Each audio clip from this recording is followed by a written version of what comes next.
আমাদের জীবনের সময়টা সব সময় সব কিছু পরিবর্তন করে দেয়।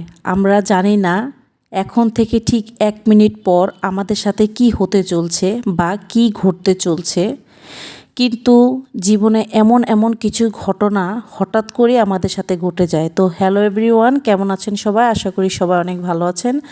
আমিও মোটামুটি ভালো আছি। কিছুদিন যাবত আসলে আমার মন মানসিকতা অতটা বেশি ভালো যাচ্ছে না, তাই দুদিন ধরে হয়েছে ভিডিও দেওয়া হচ্ছে না বা কোনো রিলস বা শর্টস দেওয়া হচ্ছে না। তো আজকে দুপুরে আপনাদের সাথে একটা শর্টকাট বা ছোটোখাটো একটা ব্লগ আকার আমি শেয়ার করব। তো আজকে হচ্ছে লাউ শাক আলু দিয়ে রুই মাছ রান্না করব, রুই মাছের ঝোল। তো এইখানে এই যে আমি রুই মাছ 4 পিস ভালোভাবে ভেজে নিচ্ছি। তো ভেজে নিয়ে এখন আজকে কিন্তু আমি তাড়াতাড়ি করেই ভিডিওটা শেয়ার করব আপনাদের সাথে। তো এই যে চারপাশ দিয়ে আমি এখনটা ভেজে নিচ্ছি, ভালো করে ভেজে তুলে নিচ্ছি। তারপর এর মধ্যে আমি জিরা ফোড়ন দিয়ে রান্নাটা শুরু করব। আর মশলার মধ্যে আমি ব্যবহার করছি কিন্তু আগে থেকেই বলে দেই, হলুদ, মরিচ, ধনিয়া, লবণ। যারা আমার ভিডিও নিয়মিত দেখেন তারা তো জানেন আসলে আমি এই মশলাটাই বেশি ব্যবহার করি। তো এখন এই যে আমি চুলাটা আবার অফ করে দিয়েছি, এখন আবার অন করে নিব।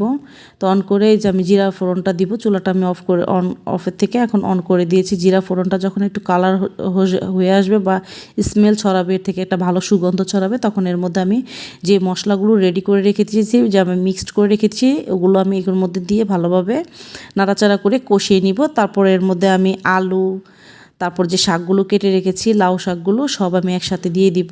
দিয়ে ভালোভাবে নাড়াচাড়া করে তারপর যখন একটু ফুটে আসবে, পানি দিয়ে এর মধ্যে আমি মাছটা দিয়ে দিব। আর এর মধ্যে বলে রাখছি, যারা ইউটিউব চ্যানেল থেকে এই মুহূর্তে আমার ভিডিওটি দেখছেন, প্লিজ আমার ইউটিউব চ্যানেলটি সাবস্ক্রাইব করে দিবেন আর সাথে থাকা বেল আইকনটি ক্লিক করে দিবেন, যাতে করে আমি নতুন কোনো ভিডিও আপলোড করলে আপনাদের কাছে সাথে সাথে নোটিফিকেশন পৌঁছে যায় আর আমার চ্যানেলে ভিডিওটা আপনারা দেখে নিতে পারেন। যারা ফেসবুক পেজ থেকে এই মুহূর্তে আমার ভিডিওটি দেখছেন, প্লিজ আমার ফেসবুক পেজটা ফলো দিয়ে যাবেন। লাইক, কমেন্ট, শেয়ার করতে ভুলবেন না পরিবার ও বন্ধুবান্ধবের সাথে। আমার ফেসবুক পেজের নাম আর ইউটিউব চ্যানেলের নাম একই, নূপুর ব্লগ অ্যান্ড কুক। আপনাদের সুবিধার্থের জন্য আমি বলে দিয়েছি। কে কোথায় থেকে আমার ভিডিওটি দেখছেন অবশ্যই কিন্তু জানাতে ভুলবেন না। আর নিয়মিত আমার ভিডিওটি দেখছেন কিনা অবশ্যই আমাকে জানাবেন। আর আমার ভিডিওটি দেখে ছোট্ট করে একটা লাইক দিয়ে যাবেন, তাহলে আমার অনেক বেশি ভালো লাগবে, ভিডিও করতে আরও বেশি আগ্রহ জন্মাবে। তো এই যে আমার এখন কথা বলতে বলতে রান্নাটা কিন্তু অলমোস্ট হয়ে এসেছে। এখন আমি মাছ ভাজাটা এর মধ্যে দিয়ে দিচ্ছি, দিয়ে ভালোভাবে আর একটু রান্না করে নিব, মানে কুক করে নিব। এই যে দেখতেই পাচ্ছেন। তো আমি একটু ঝোলের মধ্যে একটু ডুবিয়ে দিচ্ছি, ডিপ করে দিচ্ছি। ডিপ করে দিলে যখন একটু হালকা টেনে আসবে, তখন কিন্তু আমার রান্নাটা অলমোস্ট হয়ে যাবে। আর আমি অতটা বেশি ঝোল রাখি না, হালকাই ঝোল রাখছি। এখন আমার রান্নাটা শেষ, আমি চুলাটা অফ করে দিয়ে একটু ফাইনাল লুকটা দেখাচ্ছি যে কেমন হয়েছে আমার রান্নাটা। আর রান্নাটা কিন্তু খেতে আমার অনেক বেশি ভালো লেগেছে। আজকের ভিডিওটি এই পর্যন্তই। Thank you for watching my video.